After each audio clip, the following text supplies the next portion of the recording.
See, when we're out fishing on the open ocean, we're looking for the best fish to eat, the best fish to check off that bucket list. And we know that the bigger the bait, the better the bait, the bigger the fish. The fishing grounds of Pensacola can get into deep waters fast. And on the Aquastar, there was comfortably 10 people fishing. Hey, the Knox Stars are on board the Aquastar. Here we are, Orange Beach, Alabama. Dudley said he was going on camera as soon as we put him on a fishing show. Got cousin Ryan out here. And this is the first time we took a break since this damn hurricane. Dudley over here is my uncle's best friend, and they said you're washed up. See, my house is back here. This is the closest y'all ever get to them. And so when the fish bite, you have to not rip the hook right out their lips. You have to set the drag right, and you have to reel it in, and this is what it's all about. The new breeder roofer is super competitive, just like the competitive sport fishers out on the sea. And my biggest passion is putting people on fish. Right this day, hurricanes had separated the fish, and we were actually having a hard time catching bait. Lo and behold, lucky mitigation Mike and Caleb came through, started to catch some bait. And whether it was cigar minnows, sardines, we were prepping for a plethora of scamp grouper, of all different kinds of snapper, and we were looking for that yellowfin tuna. On the way offshore, we were trolling in this big old boat, and out of nowhere, that sound ripped off, and we didn't expect for a big fish like this, but it felt like something huge. Mike's earned it. He's been on our big old job over there in Gulf Breeze. He stayed on it through a hurricane. Now he's going to get this thing. Look, guys, that's a 40-pound king mackerel. No better feeling than first blood on the boat.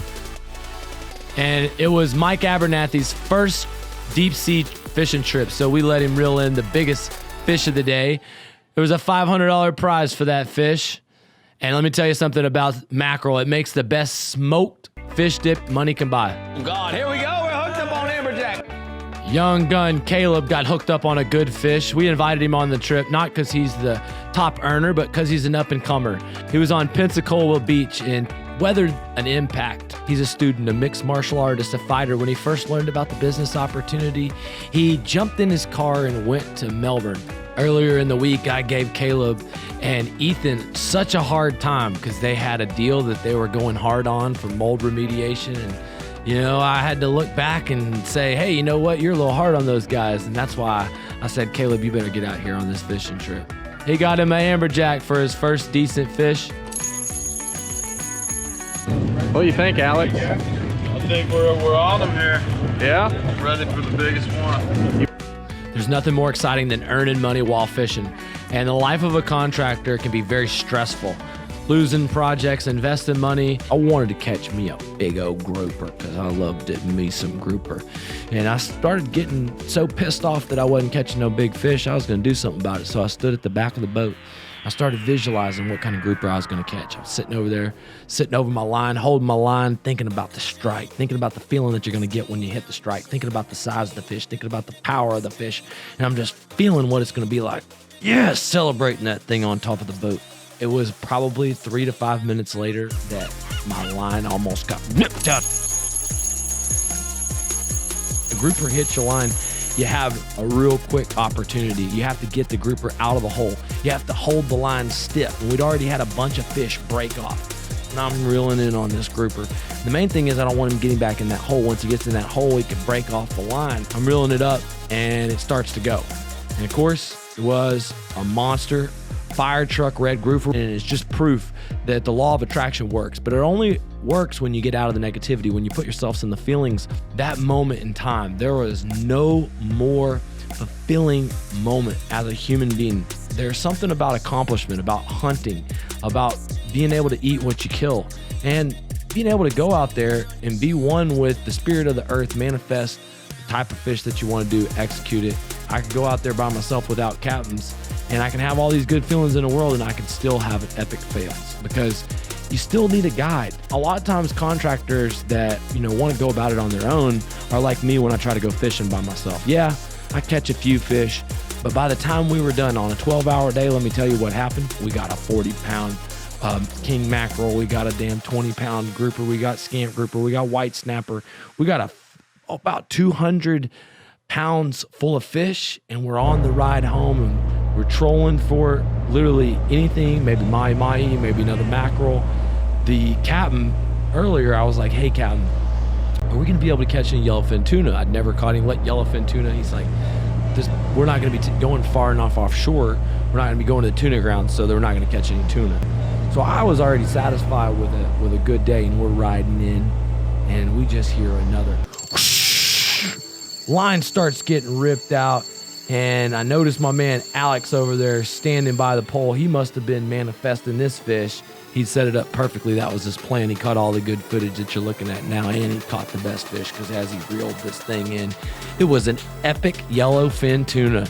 And let me tell you something. When we chopped this thing up and ate it for sushi the next day, it was so good that the sushi chef stopped what he was doing, had dinner with us, talked about how this size of yellowfin is the perfect size for good meat.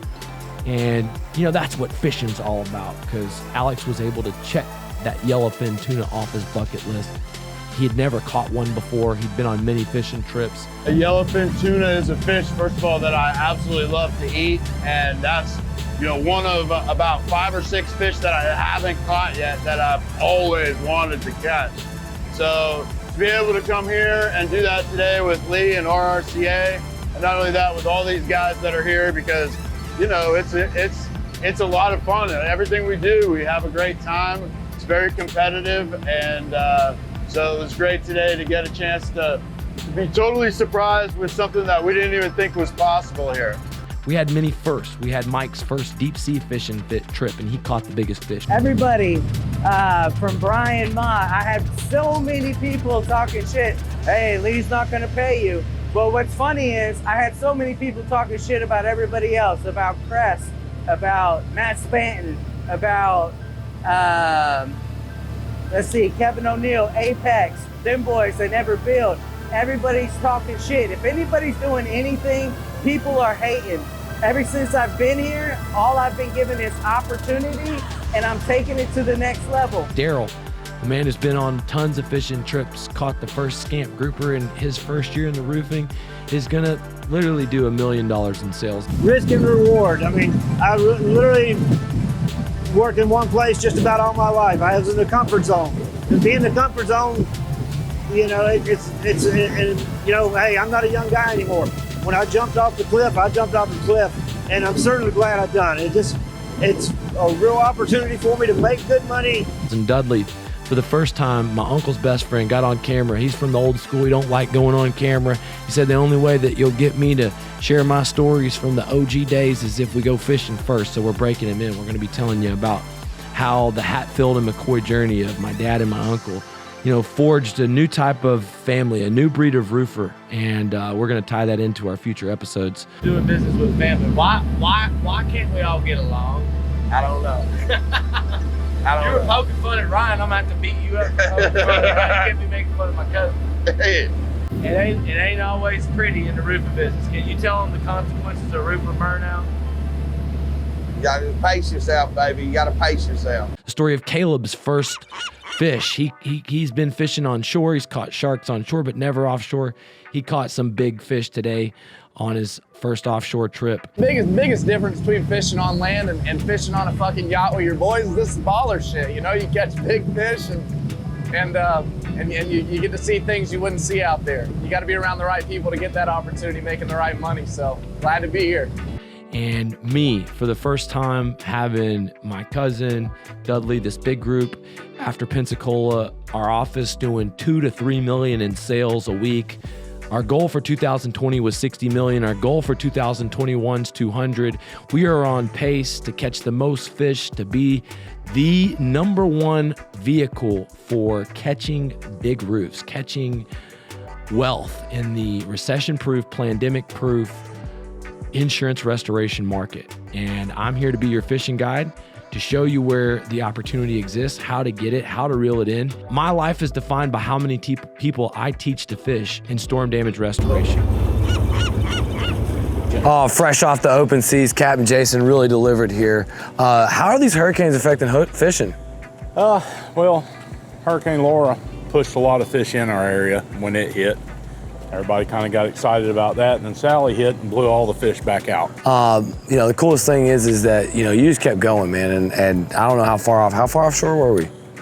Ended up about 55 miles, a little further than I expected to go, but it's what it took today. So. Now, that boat's a nice boat, Well, thank you, I dude. appreciate it. I don't know what made you make that investment. Most of the time, I don't. It was a pretty big gamble. With technology taking more jobs, with people being more of a slave to the 9-to-5 than ever, more times than not, men don't have the freedom to have days like we experienced on this Sunday. And the camaraderie that we share as a group of contractors that are dedicated to build wealth for each other, it's a brotherhood bond. And in championship moments, these championship moments are just like landing these big fish. The only thing that's different is big checks are associated with it. So guys, that's why I love selling roofs, the camaraderie in roofing. And that's why on Sunday, my favorite thing to do is to go fishing. For more fishing episodes, subscribe, comment, share this. And here, I'm just sharing what I do on my off day, because truth is, this is why I do all the hard work for. So hope you enjoyed it, and y'all subscribe, stay tuned. To start off the day, we caught the biggest king that I've ever seen. Like I've gone king fishing. This king's probably at least 54 inches, maybe even bigger than that. Big fish, big king.